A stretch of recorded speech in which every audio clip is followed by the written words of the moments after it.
Hello, my name is Rick Stevens, and I'm with the Parkinson Network of Mount Diablo.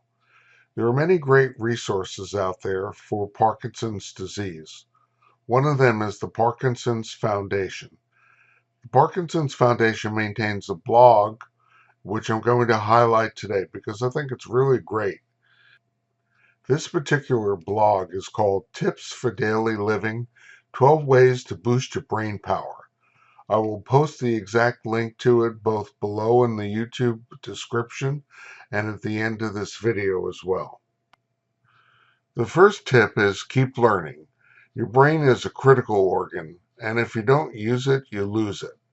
And think of it in terms of learning. It's not simply a question of massaging your scalp. You have to try to learn new things, a foreign language, economics, a musical instrument, but keep yourself engaged. Tip number 2 is to eat a healthy diet. The foundation suggests following the Mediterranean diet. So if you were to click on this link, you'd land on the Mediterranean diet page.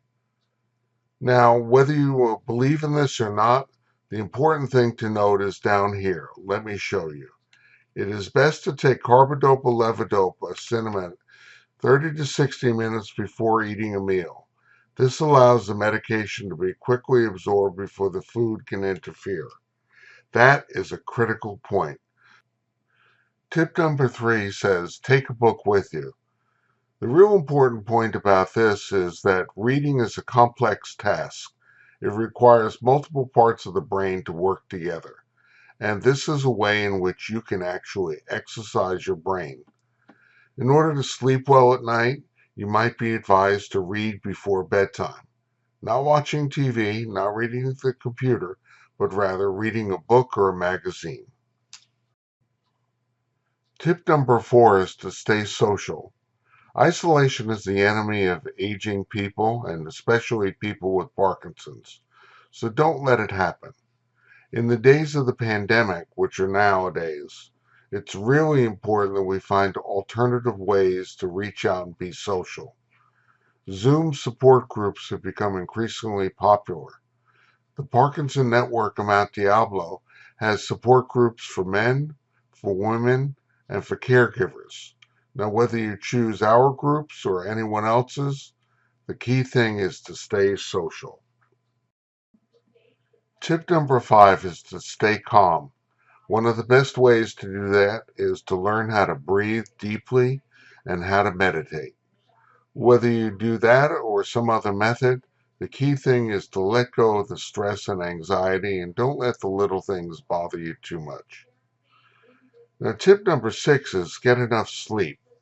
I'd like to point to the Sleep A Mind's Guide in Parkinson's disease. If you click on this link, this is what you get. The sleep book is an interactive book.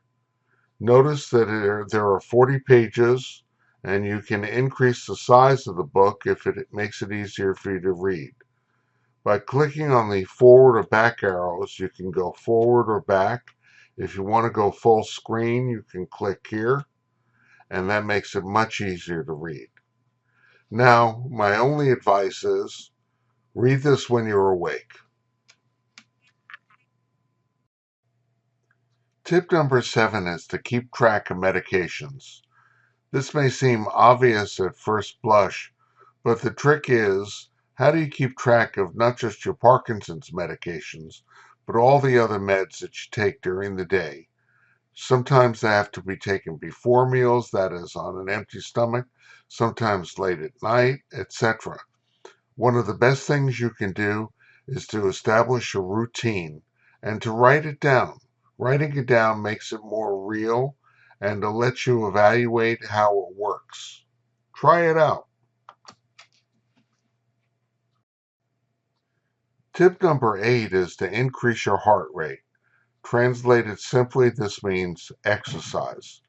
If ever there were a medication that would improve the way you feel with Parkinson's, it's exercise. Let's look at what the research shows. We'll click here where it says exercise. Here on the exercise page, you see not only a picture of people exercising to try to get you motivated, but also key research and ideas. Exercise is an important part of healthy living for everyone, it tells us. For people with PD, exercise is more than healthy. It's a vital component to maintaining balance, mobility, and activities of daily living. It cites some research. It gives you what type of exercise should I do, flexibility or stretching, aerobics, and resistance training. The three categories are listed. It also talks about things like Tai Chi, yoga, Pilates, dance, etc. There are challenges to exercise, undoubtedly. Many of you are aware of them because you may not have started exercising to your fullest potential. And here, quite critically, are the tips for getting started. Check it out. It's worthwhile and worth your time. Tip number 9 is to give your brain a workout. In a lot of ways, this is similar to some of the earlier tips about keep yourself reading, keep yourself learning, keep yourself active. Tip 10 is to groove to the music. Music operates in a different part of our brain, and it really brings coordination and balance into our lives in a lot of very different and pleasing ways. So try it out, especially dance. Dance can do enormous amounts for you. So give it a try. You can do dance classes online via Zoom at home. And when the pandemic is over, get out there on a dance floor as well.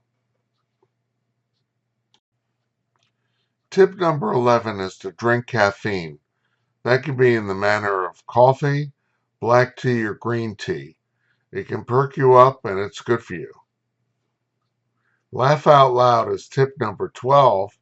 And the key thing here is that laughter is good for us. It's good for the soul. It's good for the body. It's good psychologically. It's good in every which way you can imagine.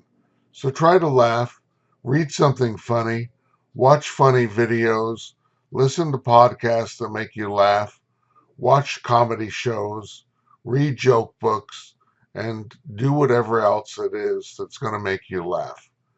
I hope you found this helpful. Please come again. I'm going to now post the link to the Parkinson.org blog, and it'll also be on the YouTube page in the description.